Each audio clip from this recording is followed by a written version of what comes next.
आज की कहानी है, किस्मत वालों को मिलता है सच्चा प्यार। नमन न्यूयॉर्क अपने बिजनेस मीटिंग के लिए गया था और अब वहां का सारा काम खत्म करके आज इंडिया लौटा था।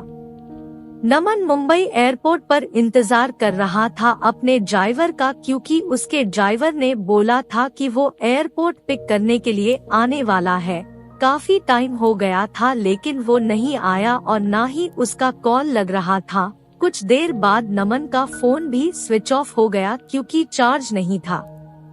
इंतजार करते करते बहुत टाइम हो गया था तो नमन ने सोचा कि वो टैक्सी से ही चला जाए। फिर वो अपना सारा सामान लेकर एयरपोर्ट से बाहर निकला और टैक्सी की राह देख रहा था कि कोई आए। तभी एक टैक्सी आते देख नमन उसे हाथ दिखाकर रोका और जैसे ही बैठने गया तो एक लड़की दूसरे साइड से टैक्सी में बैठ गई। नमन ने कहा कि ये टैक्सी उसने रोकी है, तो वो बोली तो क्या हुआ, बैठी तो मैं पहले ना, आप दूसरी टैक्सी ले लो। नमन फिर उससे कहा कि आपको किस तरफ जाना है। उसने कहा मैं कहीं भी जाऊं, आपको उससे क्या मतलब। उसका ये सब सुन के नमन को थोड़ा गुस्सा आने लगा। एक तो मैं कब से इंतजार कर रहा हूँ, ड्राइवर नहीं आया मेरा, और ये इधर मुझसे बेहस कर रही है। फिर नमन भी टैक्सी में बैठ गया और बोला भैया चलो। वो लड़की ज्यादा कुछ नहीं बोली और आगे चल के उसका घर आ गया तो वो नमन से पहले ही उतर गई और नमन आगे निकाल गया टैक्सी में। फिर जब नमन को प्यास लगा तो वो पानी पीने के लिए पीछे वाले सीट से पानी की बोतल लेने गया तो देखा उधर एक छोटा सा हैंड पर्स था जिसमें एक पैन कार्ड, आधार कार्ड और एक छोटी सी डायरी थी। वो पर्स उस लड़की का था। नमन ने ड्राइवर को बोला कि देखो ये उस लड़की का पर्स इधर छूट गया है, तुम इससे पुलिस स्टेशन में जाके जमा कर देना। फिर वो ड्राइवर बोलने लगा कि नहीं साहब, मैं नहीं पढ़ना चाहता, ये पुलिस के चक्कर में वो 10 सवाल पूछते हैं, बार बार पुलिस स्टेशन बुलाते हैं। मैं टहरा एक ड्राइवर, दिन भर गाड़ी चला के कुछ पैसे कमाता हूँ, अगर पुलिस स्टेशन के ही चक्कर काटते रह गया तो खाऊंगा क्या। साहब ये काम आप ही कर दो, आप पुलिस स्टेशन जाके जमा कर देना। फिर नमन ने सोचा ठीक है, मैं एक जिम्मेदार नागरिक होने के कारण ये तो कर ही सकता हूँ, और फिर नमन का घर आ गया। नमन ड्राइवर को उसका भाड़ा देकर उतर गया। नमन के घर में नमन अलावा उसके मम्मी पापा रहते हैं।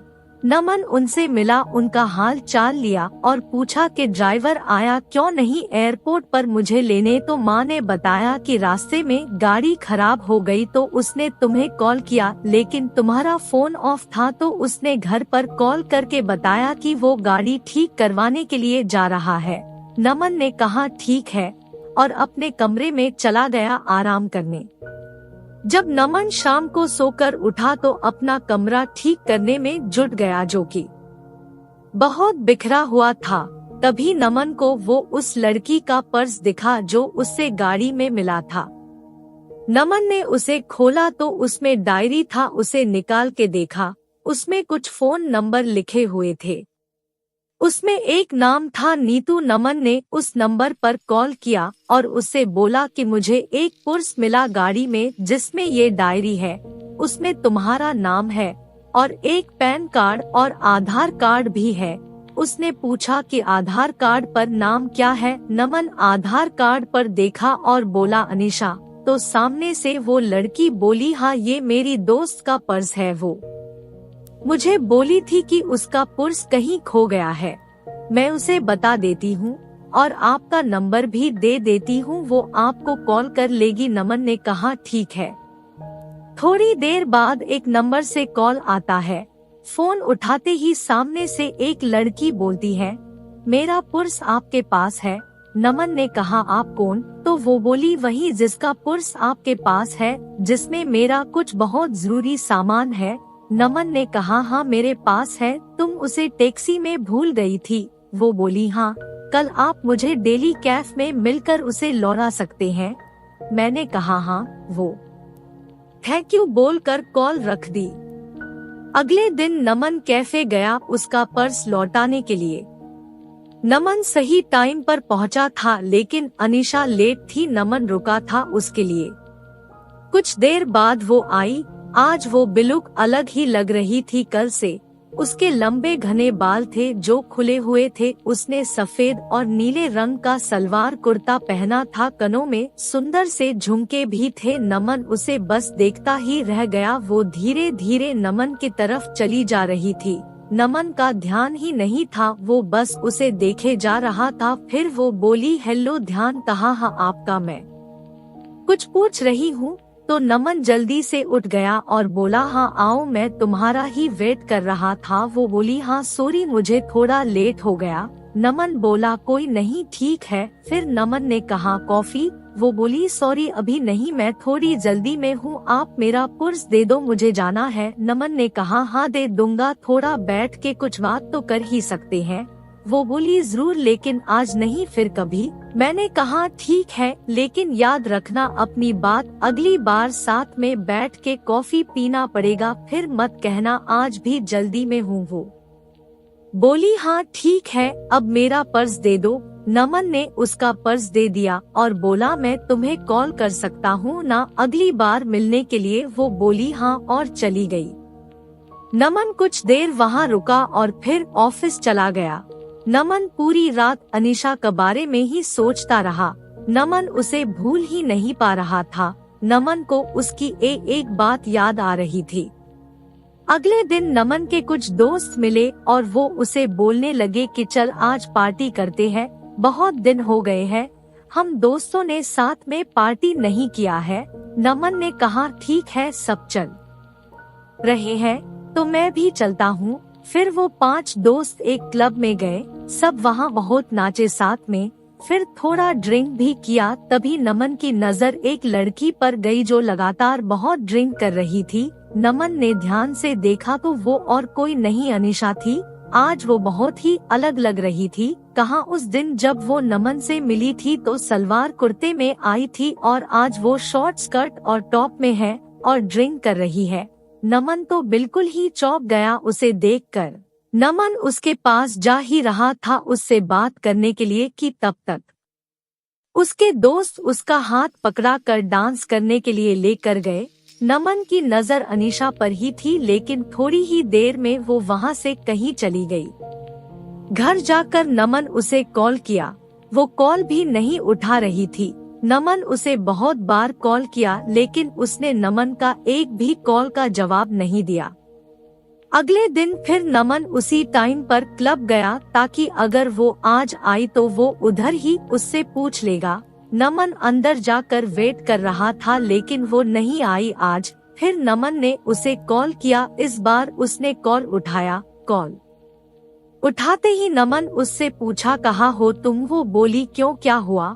मैंने उससे बोला कि कल मैंने तुम्हें क्लब में देखा था, तुम हद से ज्यादा ड्रिंक कर रही थी, क्या हुआ है? तुम्हें कोई किसी बात का टेंशन है क्या? वो बोली, नहीं, और कॉल कट कर दी। नमन फिर उसे कॉल लगाया तो उसने कॉल नहीं उठाया। इस बार नमन वहाँ से घर चला गया। घर आकर उसने अनीशा को मैसेज किया कि अगर तुम्हें कोई किसी बात का टेंशन है तो मुझे बता सकती हो। उसका कोई रिप्लाई नहीं आया। 2-3 दिन हो चुके थे, अभी तक अनीशा ने कुछ नहीं कहा था। नमन फिर अनीशा को कॉल किया। उसने कॉल उठाया। नमन ने बड़े आराम से बोला कि तुमने कुछ रिप्लाई नहीं दिया मेरे मैसेज का। वो चुप ही थी। नमन ने फिर बोला, ऐसे चुप नहीं रहो, कुछ बोलो, कुछ परेशानी हो तो बताओ, मैं तुम्हारी मदद कर सकता हूँ। फिर नमन ने कहा, अच्छा चलो कल उसी कैफे में मिलो, तुम्हारा काफी बाकी है एक मुझ पे। वो हाँ ठीक है बोलकर कॉल रख दी। नमन बड़ी बेचैनी से कल का इंतजार कर रहा था। अगले दिन वो सुबह सुबह उठा, अच्छे से तैयार होकर अनीशा से मिलने के लिए निकला। आज नमन खुद टाइम से पहले आकर इंतजार कर रहा था।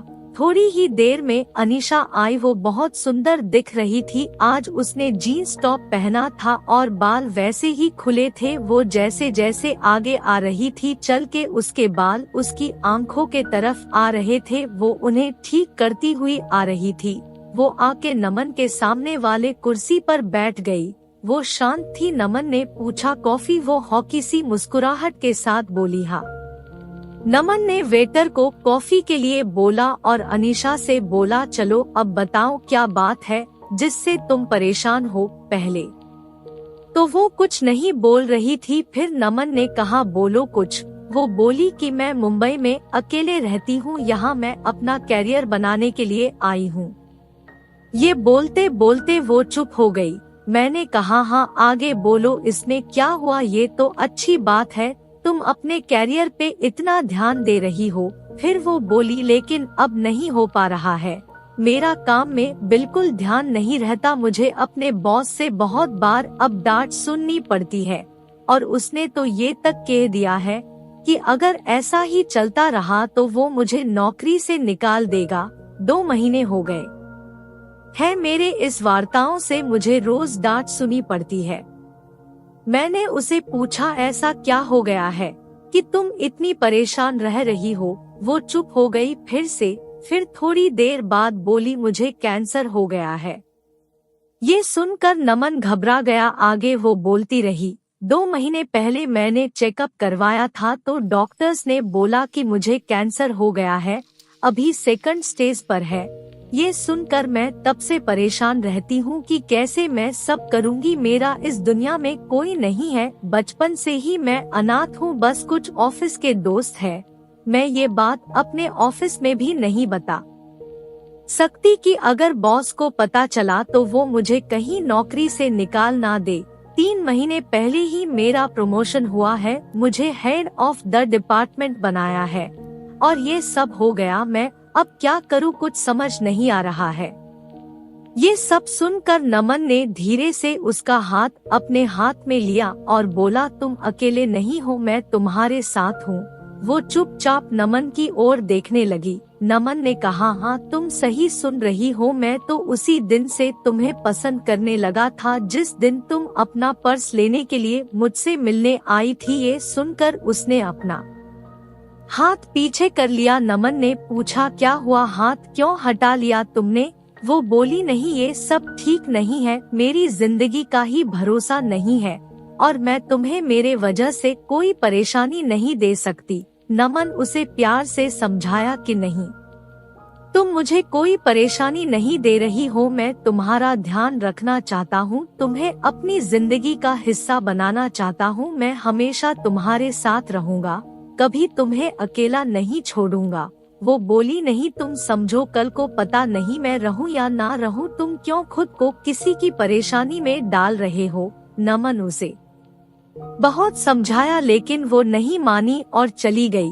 नमन उसके पीछे गया, उसका हाथ पकड़ के रोका और उससे कहा तुम्हें कभी भी किसी की जरूरत हो तो मैं हमेशा तुम्हारे साथ रहूंगा। और फिर अनीशा चली गई। नमन उसे रोज उसका हाल पूछता था। वो डॉक्टर के पास चेकअप के लिए गई कि नहीं, टाइम पर सब दवाइयाँ ले रही है कि नहीं। कुछ दिन के बाद नमन ने कभी उसे अकेला नहीं महसूस होने दिया। नमन उसे रोज फोन करता था, उसका हाल पूछता था। 4 महीने हो चुके थे ऐसे बात करते करते।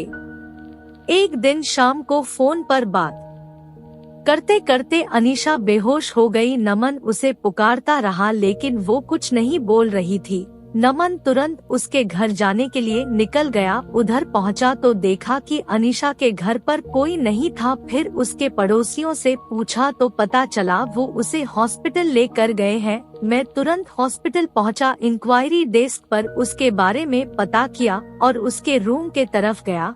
वह 2-3 लोग खड़े थे जो अनीशा को हॉस्पिटल लेकर आए थे। नमन उनसे पूछा कि क्या हुआ अनीशा को, तो वो बोले कि अनीशा अपने घर में बेहोश होके गिर गई थी। वो तो उसके घर का दरवाजा थोड़ा खुला था तो एक बच्चे को बॉल खेलते खेलते उसके घर में चला गई तो हमने जाकर देखा ये बेहोश पड़ी थी। अनीशा अकेले रहती है यह, तो हम उससे हॉस्पिटल लेकर आए।